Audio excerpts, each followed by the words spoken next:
Looks like British divers had a massive hand in this rescue. Yeah, so the divers, I think, that went in, that found the kids were John Valanthan and Rick Stanton, who are two world-class divers. In fact, they both hold world records in cave diving.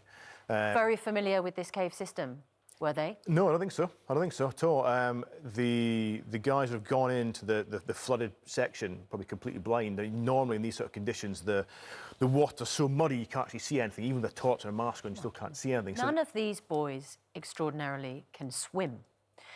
And now, even though we're all thrilled, relieved that they've been found, they've been sent food supplies for 4 months because there is a possibility that it might take that long to get them out.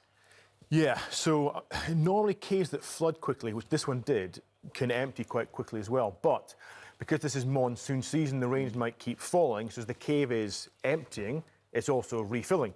So it could be as long as 4 months until the water levels drop low enough that they can walk the kids And back what will out. the conditions be for these kids if it lasts that long? I mean, obviously they'll get food, I guess, but will they be okay down there? Is it? Yeah, I mean, it's not like a British cave where exposure and hypothermia is one of the big risks because it's freezing cold. I think that the conditions inside the cave will be 20, 25 degrees Celsius, fairly benign, fairly stable. Obviously, there's no light down there, so... The complete darkness. Pitch darkness. It's not like what you would experience at night. You're totally blind. When you turn a torch off in a cave, it is complete and utter darkness. And for these kids, I mean, these are young kids. What kind of effect is that going to have on them? Do you think 4 months potentially living in those conditions? Well, I mean, they're going to have medical supplies, fresh water, food. Presumably, if it's going to be 4 months, they'll ship in games and that sort of stuff.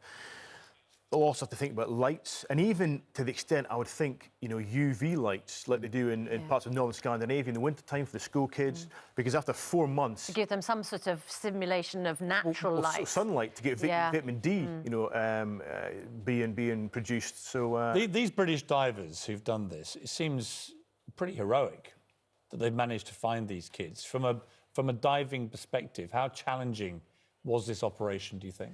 I mean, cave diving is always challenging in the sense that if done incorrectly, it is potentially, a lethal thing to do.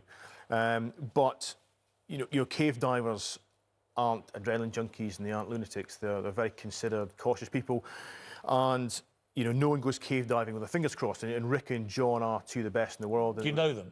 I know Rick, I don't know John. I know of John, but... and Rick's a very humble and unassuming guy, but he's incredibly, good at what he does and very well organised, and he'd have had a plan in place. And so guys of that standard can carry out these sort of dives safely. Well, it's an amazing thing. Andy, what's to stop? I know these boys can't swim, but what's to stop them being given oxygen tanks and equipment and then being led by other divers out?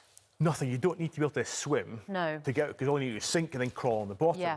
But I don't know... Except that swimming gives you confidence to do that. Well, that's the point. So logistically, it's easy enough, but psychologically, you're asking an 11-year-old boy who can't swim to put on technical diving equipment, to go into muddy waters that you can't see and dive potentially hundreds of metres to get out of this cave. That's a big ask. So they're waiting, the 4-month...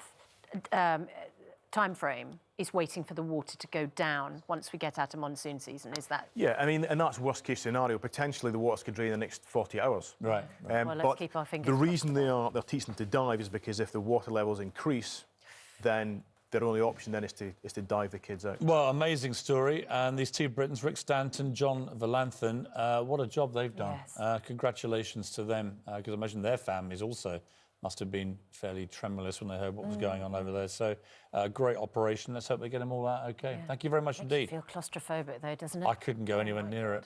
Anywhere near it, honestly. I don't know how they do it, these guys.